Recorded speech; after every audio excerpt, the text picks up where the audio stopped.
ماں باپ مر جائیں تو تم نے یہ 5 کام کرنے ہیں اپنے ماں باپ کے مرنے کے بعد۔ اب ہر بندہ اپنا محاسبہ کر لے، جس کی ماں کا انتقال ہو گیا یا جس کے ابا جی کا انتقال ہو گیا، وہ یہ کام کرتا ہے یا نہیں کرتا۔ اگر نہیں کرتا تو خدا را آج سے اپنی روٹین بنا لیں، یہ 5 کام کرنے ہیں۔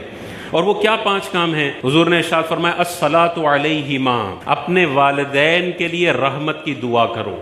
ہم اپنا محاسبہ کر لیں، پچھلے 6 مہینے کے اندر کبھی بھی منہ پہ یہ جملہ آیا یا اللہ میرے والدین کی قبروں پر تو اپنی رحمتوں کا نزول فرما؟ اگر آیا ہے تو آپ اس حدیث پر عمل کرنے والے ہیں، اور اگر نہیں آیا تو آپ کا شمار ان اولادوں میں ہوتا ہے جو بڑی احسان فراموش اولاد ہے۔ یہی ماں باپ تھے جنہوں نے پیمپر تبدیل کیے تھے، 25 سال تک ڈھگا کیا تھا، شادیاں کروائی تھی، کاروبار سیٹ کر کے تمہیں ٹرانسفر کیا تھا۔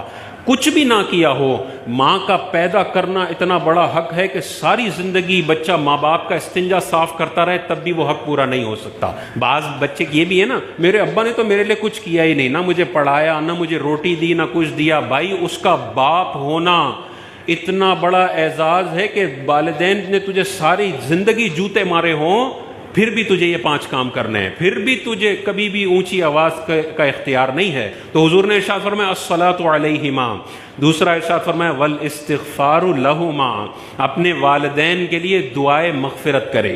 تو دعائے رحمت کرنی ہے، یا اللہ میرے والدین کی قبر پر رحمتوں کا نزول فرما، یا اللہ میرے والدین کے صغیرہ کبیرہ گناہوں کو تو معاف فرما۔ تیسرا ارشاد فرمایا وَإِنفَاذُ عُهُودِهِمَا، اور جو ماں باپ نے اپنی زندگی میں وعدے کیے ہوئے ہیں، جو ایگریمنٹس کیے ہوئے ہیں، جو عہد کیے ہوئے ہیں، ان کو نافذ کرنا یہ بچوں کی ذمہ داری ہے۔ یہ تیسرا کام بتایا۔ ابا جی نے 90 ڈیز پیمنٹ ٹرم پہ کاروبار کیا ہوا ہے اور 20 دن میں مر گئے، یہ ابا نے عہد کیا ہوا ہے، پورا کرنا بچوں کی ذمہ داری ہے۔ ابا جی نے اپنے ٹریڈ پیبلز کے قرضے دینے ہیں، یہ ابا جی نے عہد کیا ہوا ہے، ان کے ساتھ ایگریمنٹ کیا ہوا ہے، یہ پورا کرنا لازم ہے۔ چوتھا ارشاد فرمایا وَإِكْرَامُ صَدِيقِهِمَا، اور ان دونوں کے دوستوں کی عزت کرنا۔ والد صاحب کے دوست آ جائیں تو بدھو بن کے سیٹ پہ بیٹھے نہ رہو، بلکہ ابا جی کا جیسے کھڑے ہو کے ادب کرتے تھے، ابا جی کا فرینڈ آ گیا، چاہے سگریٹ پیتے ہیں، چاہے بے نمازی ہیں، کچھ بھی ہے، کھڑے ہو جاؤ، اپنی سیٹ ان کو دو۔